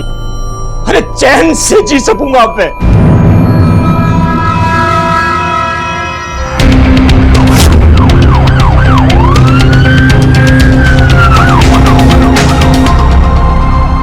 अरे गाड़ी काय को स्टॉप कर दिया यार, चल ना। आगे नाका बंदी है साहब।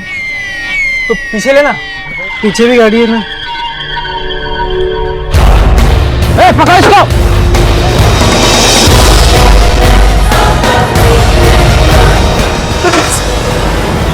कैरल और कविता को क्यों मारा तूने? सर मैंने दोनों को नहीं मारा। वहां तूने कैरल की मां को झूठ बोला कि वो किसी के साथ भाग गई है। क्या छुपा रहा था? तूने ही मारा ना उसे? सर मेरे को शर्म आने का सर। क्यों? उसको आदमी लोग नहीं औरत लोग अच्छे लगते थे सर। चक्कर था उसका सर उसी कमीनी स्वाति के साथ। साला हलकट, साला झूठ बोल रहा है साहब। औरत को नीचा दिखाने के लिए इस हद तक गिर जाएगा मैं सोची नहीं थी। तो इसका मतलब तुम्हें कैरल की गुमशुदगी और मौत के बारे में कुछ नहीं मालूम?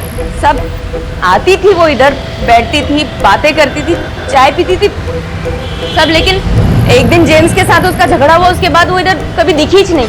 फिर एक दिन मेरे वर्कर ने बताया मेरे को कि किसी लड़के के साथ भाग गई है। हमें तुम्हारे गैरेज की तलाशी लेनी। अरे ले लीजिए साहब। बोली।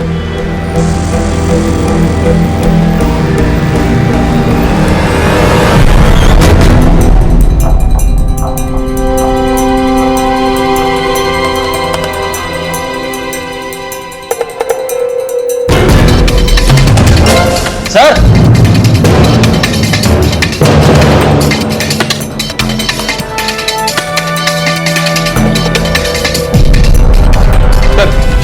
फॉरेंसिक रिपोर्ट आ गई है।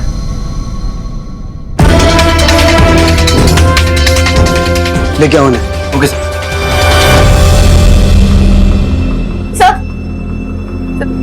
दादा तुम अभी तक यहीं बैठी हो?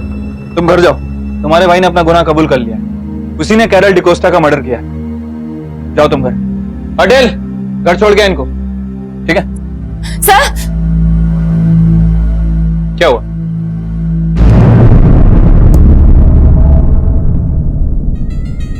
सर दादा ने कुछ भी नहीं किया, उन्होंने तो बस कैरल की बॉडी दफनाने में मेरी मदद की थी सर। तो कैरल को तुमने मारा?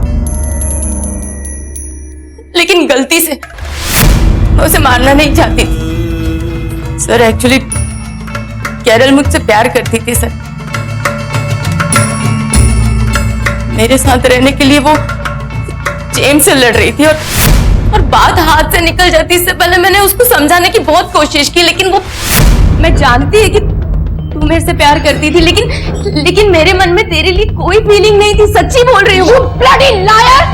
मैं तेरे को छोड़ूंगी नहीं स्वातिया। जब आपने वो कविता के लिए छानबीन शुरू की तो हम लोग डर गए सब। हमने मौका लगते ही कैरल की बॉडी वहां से निकाली और थोड़ी दूर ले जाकर जलाने की सोची। और कविता, उसे क्यों मारा? नहीं साहब, कविता को हमने नहीं मारा। इनफैक्ट दादा और मेरा कोई हाथ है ही नहीं इसमें। कैरल ने स्वाति के समलैंगिक होने की गलत धारणा बना ली और अपने समलैंगिक होने का राज उसे बता बैठी, और अपने इसी राज के दुनिया के सामने आने के डर की वजह से कैरल ने स्वाति पर हमला कर दिया। कैरल को डर था समाज के विरोध का। बहरहाल कविता पर हुआ हमला और उसकी हत्या अब भी पुलिस के लिए एक पहेली बनी हुई थी, और अचानक पुलिस के हाथ इस तहकीकात में एक लीड लगी। सर अजीब बात है, कविता के मामले में हमें जिन जिन लोगों पर शक था सारे के सारे कैरल से कनेक्टेड निकले। और सर तरुण, वो अभी भी इस बात पर अड़ा हुआ है कि कविता से झगड़ा होने के बाद उसने उससे कांटेक्ट तोड़ दिया और उसका बयान वेरीफाई भी किया है। क्या हुआ सर?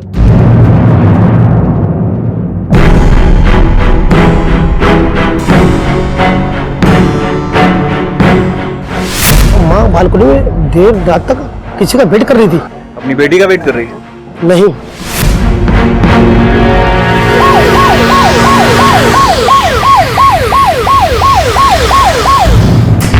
सर क्या है ये सब? आप लोगों ने तो जैसे मेरे खिलाफ, पहले आपने मुझ पे इल्जाम लगाया और फिर अब मेरे बेटे पे, और तू चुपचाप क्या खड़ी है? बोल इनसे कि हमारा बेटा ऐसा कुछ नहीं कर सकता। कुछ नहीं बोलेंगे। कुणाल जोशी, मुझे कुछ स्टूडेंट्स ने बताया था कि उसका किसी के साथ बहुत बड़ा झगड़ा हुआ था, राइट? मेरी गलती थी सर, मैं चिढ़ा रहा था उसे, वो उसकी बहन को लेकर। बहन के बारे में क्या? वो हम लोग घूम रहे थे तो एक लड़की दिखी सर, और कुणाल ने उसे छेड़ा। क्या मजा आया यार कॉलेज में। वो देख क्या माले ब्रो, ये क्या सही पीस है यार। Hey sexy, nonsense is this? अपनी बहन के साथ अपनी बहन को चेक। मैंने वो बात फैला दी सर, और उस दिन से सबने कुणाल को जड़ाना शुरू कर दिया, और उस दिन उसे गुस्सा आया तो लड़ाई हो गई। कौन सी रात की बात है? बोलिए। दोनों वारदातों के वक्त कुणाल कहाँ था, क्या कर रहा था? घर पर नहीं था, दोनों भी बात। अरे क्या बोल रही है तू? तुझे कुछ पता भी है? मिस्टर जोशी, आप चुप रहिए, बोलने दीजिए उन्हें। कुणाल घर पर नहीं था तो कहाँ था? पता नहीं, लेकिन वो कविता से नाराज था। जब वो घर वापस आया तो उसके कपड़े पर खून था। और इतना सब कुछ जानते हुए भी आप चुप रही। अभी कहां है कुणाल? कहां छुपा के रखा उसे?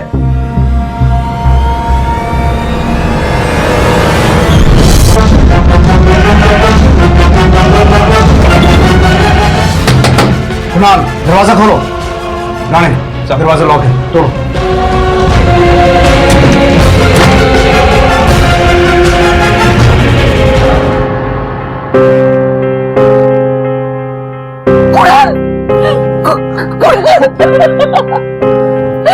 गौली, एम्बुलेंस में। एक तरफ कुणाल ने खुदकुशी के जरिए अपना गुनाह कबूल किया, दूसरी तरफ पुलिस द्वारा बरामद किए गए खून से सने पत्थर पर कविता के खून के साथ साथ कुणाल के फिंगरप्रिंट्स भी मिले। और कुणाल के फोन रिकॉर्ड से भी इस बात की पुष्टि हो गई कि हत्या के दौरान कुणाल उसी जगह पर मौजूद था जहां कविता की लाश मिली। कविता एक मेहनती और होनहार लड़की थी, जिसे समाज ने, यहां तक कि उसके अपने परिवार ने गलत समझा, और बदकिस्मती से इसी गलतफहमी का और उससे जुड़ी शर्मिंदगी का शिकार बन कुणाल ने अपने ही हाथों अपनी बहन की बेरहमी से हत्या कर दी। दूसरी तरफ समाज की इसी संकुचित विचारधारा से बौखलाई कैरल ने स्वाति की जान लेने की कोशिश की, और बदकिस्मती से स्वाति के हाथों अपनी ही जान खो बैठी। इस गुनाह के लिए स्वाति को हिरासत में लिया गया, और साथ ही उसके भाई प्रकाश को भी जुर्म को छिपाने के लिए दोषी पाया गया। बेशक किसी के बारे में अपनी राय रखें, लेकिन उस राय की वजह से किसी के चरित्र पर सवाल करना और उससे संबंधित अफवाहें फैलाना गलत है, निंदनीय है। अब मैं अनूप सोनी आपसे विदा लेता हूं, फिर मुलाकात होगी अगले एपिसोड में एक और चौंका देने वाले केस के साथ। तब तक अपना और अपने परिवार का ख्याल रखें और देखते रहें क्राइम पेट्रोल डायल 100। सबक एक को सीख हम सबको। जय। इस तरह के और भी एपिसोड देखने के लिए हमारे चैनल को सब्सक्राइब करें और बेल आइकन दबाना ना भूलें।